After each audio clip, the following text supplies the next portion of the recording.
welcome back to my channel, or if this is your very first time here, hi, I'm so excited to have you here.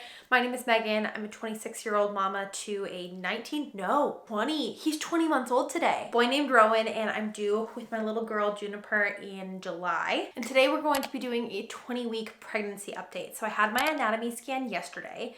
And it revealed some unexpected news. So I'll go over the general stuff first, and then I'll talk about placenta previa. So to start with, I know you guys all want a bump shot. So here is my baby bump at 20 weeks. I am as big now as I was with Rowan at 28 weeks, which is insane. That second pregnancy, you really do pop so much sooner. So as far as the baby goes, I think the ultrasound technician said that she was 12 ounces or like somewhere around there, 12 and a half. She is measuring a little bit petite, which I kind of expected because they almost adjusted my due date to be 3 days later. So my due date's the 18th and they almost adjusted it to be the 21st based on my 8-week ultrasound, but then they didn't. They went by the date of my last period because it's easier with like health insurance stuff and testing when you get overdue. But I thought it was interesting because the tech also said she has really long legs, like proportionally to the rest of her body. So she's a leggy girl. I think she was measuring at like 19 weeks, 3 days.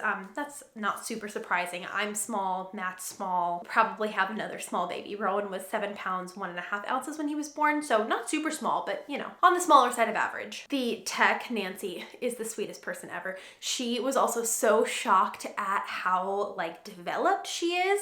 She could actually feel the baby kicking like through my belly with her hand on the monitor. So like it transferred all the way up the monitor and she was like, oh, I almost never feel babies kick on the outside at 20 weeks. And the other thing she commented on is her like hiccuping reflex, I guess, is really well developed because she was hiccuping when we were in the ultrasound. So, you know, these things aren't going to put her miles ahead in life, but it's just interesting to see how both she and Rowan were really ahead of their milestones. Hopefully she doesn't start rolling over at 7 weeks like he did because that was stressful. Good news about the anatomy scan is that baby looks perfectly healthy. The heart is on the left side. She's pumping blood in the right direction. All her organs appear to be working well. She is swallowing amniotic fluid and peeing. She was hiccuping. She was being so active during the scan. So we couldn't get like a super good face picture, but I will put a few ultrasound pictures up here so you can see.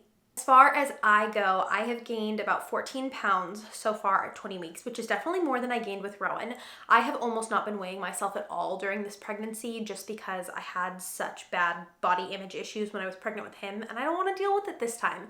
So I've been doing blind weighs at the doctor's, but I feel like occasionally I want to check in just to make sure that I'm not like crazy over or under. So I figured halfway was a good point. And I'm kind of at the top of that like recommended range of being projected to gain 25 to 35 pounds.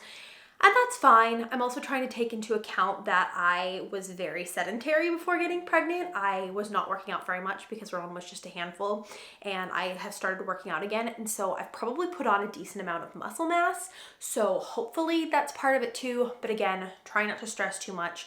My body's gonna look like what it looks like after. And I'm really thankful to have that attitude now because with Rowan, I was so stressed out about it. And I was like checking the chart like every other day. And this time I'm kind of just like, it'll be what it is. I think a huge part of why I'm able to do that now is after going through unmedicated childbirth and just feeling like I am a rock star. My body is so cool. I had a lot of like peace in my relationship with my body image. And so I was really, really hoping to be able to do unmedicated birth again. And I'm still hoping that. Our fingers are still crossed. But they did tell me that I have partial placenta previa. If you don't know what placenta previa is, it's basically where your placenta, the organ that feeds your baby, that the umbilical cord is connected to, is partially covering my cervix, so it's too low. And so it basically blocks part of the birth canal, and if it doesn't resolve itself, it could potentially mean that I would have to have a C-section.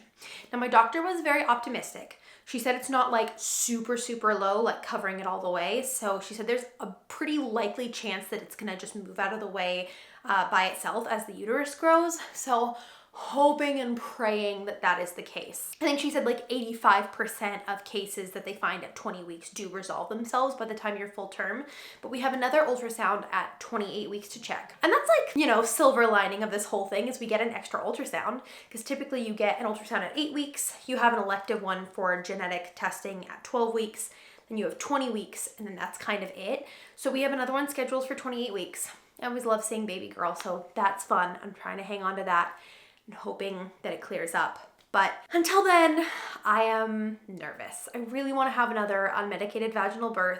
There's nothing wrong with a C-section. I was a C-section baby, but I just know that for me, such a huge part of my mental and emotional healing was just being so proud of myself for doing it unmedicated. Also, nothing wrong with an epidural. I don't want anybody to think like, oh, she thinks you're weak if you have an epidural, because I don't.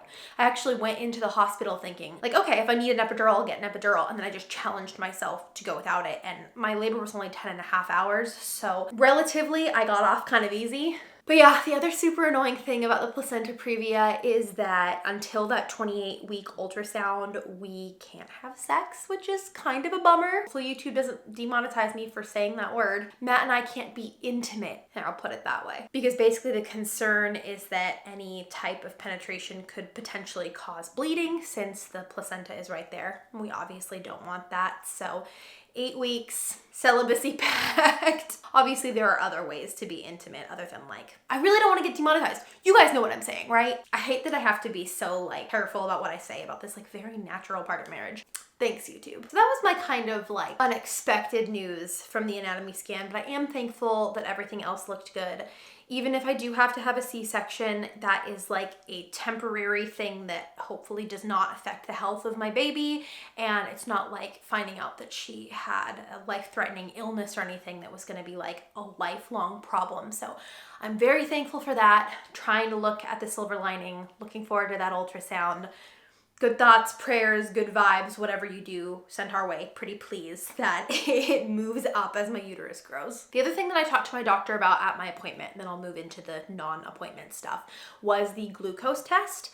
Typically, glucose test is done between 24 and 28 weeks, so I wasn't sure if it was going to be my next appointment or the one after, and it is going to be the 28-week one. So I hated the glucose test. I know most people do, but the 1 hour one, the amount of glucose that I had to drink or whatever, it made me so sick. And I did fast ahead of time, so I think I won't do that again this time.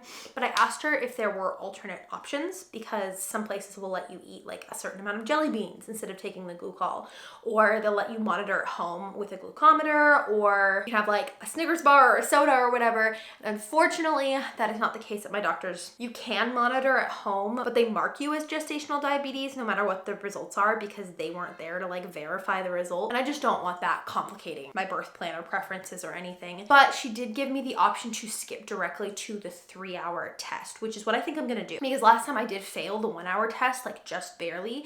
And so many people fail that test that don't have gestational diabetes just because they make the threshold like so low for like what you're not supposed to go over so that they can catch any potential issues. But the 3-hour one is a lot more like realistic in its standards. And so it sucks because it's even more of the sugary glucol, but I would rather just skip to the 3-hour one. Luckily, it's the same appointment that I have to have that ultrasound. So I will drink the glucol, get the blood draw, do my ultrasound, see my doctor, and then I'll only have a little bit more to wait before I have to get my blood drawn again at the end of the 3 hours. So hoping it's not too bad. I'll update you guys when it happens. And then as far as regular pregnancy symptoms, some things that I have been noticing are that my lightheadedness is improving.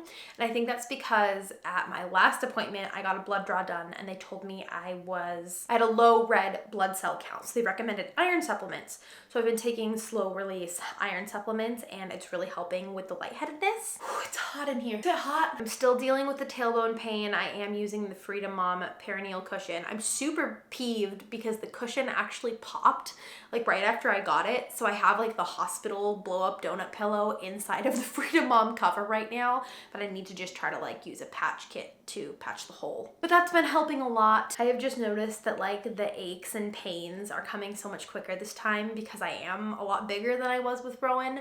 So I'm already just feeling like by the time Rowan's bedtime rolls around, I'm like dead on my feet and I need to sleep. I'm like not good for much between like 8 and 10. I would definitely say my energy is almost back to normal, like probably 80%, which is really nice. And my nausea has almost completely resolved itself, which is really great. Sometimes I still get nauseous around 9 or 10, but I'm not taking any medication for it anymore. And overall, I just feel a lot more normal and a lot more like myself, and I can function and get my daily stuff done. Something else that's happened in the last, like, I swear 2 weeks is that my boobs have gotten so much bigger.